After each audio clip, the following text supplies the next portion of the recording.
আসিফ হুজুর, জি। আজকে কিন্তু আপনার আইএলটিএস এর স্পিকিং প্র্যাকটিক্যাল টেস্ট। So? ভয় লাগতেছে? No. আপনি কিন্তু মাহফিলে অনেক কাঁপান, এখন কি কাঁপতেছে? No, I'm not shaking. I'm absolutely fine. Okay, so let's start. This is the speaking test of the International English Language Testing System taking place on Friday, the 29th of August at International Ikra, Dhaka. The center number is BA15099 and the candidate number is 75897. This is your practical test examiner, Mr. Bhat Shah Alam, and my number is 3039. Good afternoon. Good afternoon. Could you tell me your name, please? My name is Abrarullah Kasif, but people call me Asif. May I have your identification? Here you go. Okay, that's all right. In the first part of the exam, I will ask you some general questions. What kind of work do you do? I'm an Islamic speaker and scholar. My main responsibility is teach people about Islam, help them understand the Quran, and guide people in following Prophet's teachings. I travel across the country from one corner to another corner just to deliver my speech, aiming enlighten people's hearts and minds with knowledge and spiritual guidance. Do you enjoy teaching others? Absolutely, I enjoy teaching people, especially the Quran and Hadith. Whenever I share verse or narration from Quran and Hadith and see the light of understanding in my listeners' eyes, it gives me deep spiritual gratification. And honestly speaking, teaching is not just a duty for me, it's a vocation and meaningful way of guiding people towards knowledge, wisdom, and righteousness. That's all right. Who usually learns from you? Most of my learners are very young men and women who attends my programs, but I also have elder listeners, those who are really keen to gain deep insights from Quran and Hadith. Since I travel extensively in whole Bangladesh, I meet people from diverse culture and social backgrounds. It makes teaching immensely, extremely rewarding. And actually I see knowledge enlightening people's hearts and minds alike. That's great. Do you prefer teaching a small group or a large community? Honestly, I like both, but I especially enjoy speaking to a large audience because the attention and energy are very strong there. And I can inspire so many people at the same time.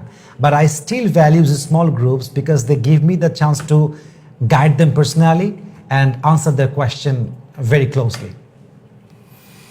দেখা গেল part 1 এ আসিফ হুজুর কিছু চমৎকার শব্দ বলেছে। উনি বলেছে diverse culture and social background. উনি চাইলে বলতে পারতো যে ডিফারেন্ট কাইন্ডস অফ পিপল। উনি আরও একটা শব্দ ভালো বলেছে, সেটা হচ্ছে গ্র্যাটিফিকেশন। উনি চাইলে বলতে পারতো স্যাটিসফ্যাকশন, এই কথাটা। অ্যান্ড দ্য থার্ড ওয়ান আমি যেটা দেখলাম, উনি শব্দ একটা সুন্দর ব্যবহার করেছে, সেটা হচ্ছে ভোকেশন। উনি চাইলে বলতে পারতো প্রফেশন। তো এই তিনটা জায়গায় আমার খুব ভালো লেগেছে। And that's all about part 1. Let's move on to the part 2. In this part, I'm going to give you a quicker topic. The topic is describe a person you have learned something from. You should say who the person is, what you learned from him, how he taught you, and finally explain how you felt learning from him. You will be given only 1 minute to think about. Here is your cue card and also page and paper. If you want to take it, you can take a note. And your time starts now. Well, one of the most influential people I learned from was Allama Dilrus Hussain Saidi, my almighty grant in paradise, a truly legendary scholar in Bangladesh. Honestly, he was a master creator. The way he delivered his speech, sermons, and tafsir was really mesmerizing and compelling. Whenever he spoke about Islam, people would listen to him with such rapt attention, almost like a chatak bird, completely absorbed in every single word. From him, I learned how to deliver tafsir clearly and effectively. Not just Quran and Hadith content, but also how to speak in a way that connects with audience and leaves a strong impression. I also learned the value of standing firm on truth and having courage when even the Awami government falsely labeled him as a collaborator, what we call Rajakar in Bangladesh, and others people tried to stop him from preaching Quran and Hadith. He remained unshaken and continued his mission unstoppably. And the most surprising thing is, ultimately he accepted the martyrdom, what we call Shahada in Arabic, without compromising on justice or truth. That was truly eye-opening and inspiring for me, even for a whole ummah in the world.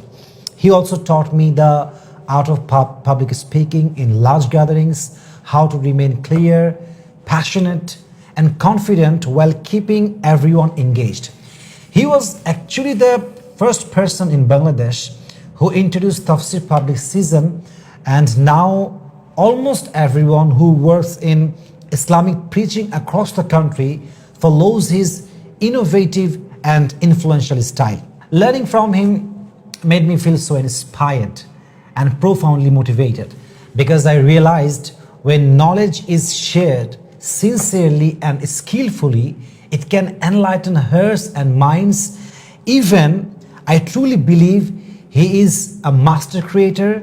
He is legendary ambassador of tafsir communication. His wisdom, knowledge, and motivation continue to influence the way I preach today. So I call him the superstar, the superhero of tafsir world ever in the world. দেখা গেল part 2 তে আসিফ হুজুর অসাধারণ কিছু শব্দ ব্যবহার করেছে এখানেও। সো দ্য ফার্স্ট ইজ উনি ইউজ করেছে লেজেন্ডারি। উনি চাইলে কিন্তু বলতে পারতো ফেমাস, একটা নর্মাল শব্দ বলতে পারতো। উনি দ্বিতীয় যে শব্দটা ইউজ করেছে, উনি ইউজ করেছে মেসমেরাইজিং। উনি চাইলে বলতে পারতো ইন্টারেস্টিং কিংবা অ্যাট্রাকটিভ। অ্যান্ড দ্য থার্ড আমি দেখলাম উনি ইউজ করেছে কম্পেলিং। এটা অনেক আকর্ষণীয় একটা ব্যাপার স্যাপার। উনি চাইলে বলতে পারতো স্ট্রং কিংবা গুড, এরকম কিছু বলতে পারতো। দ্য লাস্ট ওয়ান উনি ইউজ করেছে আনশেকেন। তো আনশেকেন আমরা কাকে বলি? যারা বেশি স্ট্রং তাদেরকে বলে আনশেকেন।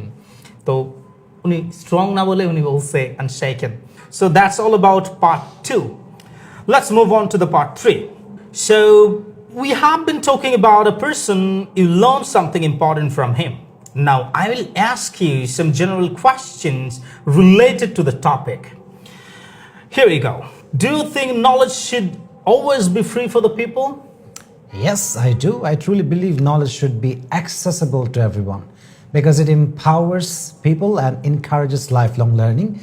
But of course, some very specialized knowledge might need funding. But in general, sharing knowledge can freely transform communities and society as a whole. I truly believe that. Okay, so how has the role of teachers changed in modern society? In my personal point of view, today teachers are more than just people who give information. They act as mentors or guides. Since students can now easily find facts online, teachers focus on inspiring curiosity, encouraging critical thinking, and connecting with learners from different backgrounds. Their role is more about guiding growth than simply teaching. Is religious knowledge as important as modern science in today's world? I think both are extremely important because science helps us understand the physical world, while religious knowledge teaches us about moral values and deep insight, spiritual insights. Together, they help people make balanced, wise, and meaningful decisions. Wow. How can religious leaders make knowledge more engaging for young people? I think religious leaders can make knowledge engaging by linking to a real life, using stories and examples, and inspiring people on questions and discussions. And I really believe that young people enjoy learning when it's practical, relatable, inspiring, rather than just theoretical.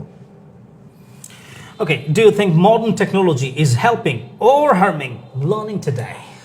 I think technology is mostly helpful because it gives us easy access to information, new ways of learning. But if someone relies on it too much without understanding deeply, then it can be harmful. So I think balanced and proper guidance are really important in this matter. Sounds great. Part 3 discussion টপিকে দেখা গেল আসিফ হুজুর কিছু শব্দ use করেছে, এখানে অনেক ভালো ভালো শব্দ ইউজ করেছে। উনি ইউজ করেছে অ্যাক্সেসেবল, উনি চাইলে বলতে পারতো নর্মাল একটা শব্দ এটার এগেনস্টে, অ্যাভেলেবল। উনি ইউজ করেছে ট্রান্সফর্ম কমিউনিটিস, উনি চাইলে বলতে পারতো যে রিফর্ম করা যায় কিনা, রিফর্ম। নাম্বার 3 উনি বলেছে এঙ্গেজিং, উনি চাইলে এটা বলতে পারতো ইন্টারেস্টিং কিংবা অ্যাপিলিং, এই কথাটা বলতে পারতো। অ্যান্ড দ্য লাস্ট উনি সুন্দর বলেছে প্র্যাকটিক্যাল, রিলেটেবল অ্যান্ড ইন্সপায়ারিং। সাধারণ যে ওয়ার্ডগুলো আমরা ইউজ করি এগুলোর চাইতে কিন্তু অসাধারণ এগুলো। উনি চাইলে বলতে পারতো ইউজফুল, রিলেভেন্ট কিংবা মোটিভেটিং। সো পার্ট 1, 2, 3 তে দেখা গেল আসিফ হুজুর আসলে unshaken. So congratulation mister Abrul Haq Asif, you got 9 out of 9. Thank you. Shukriya. Jazakallah khair.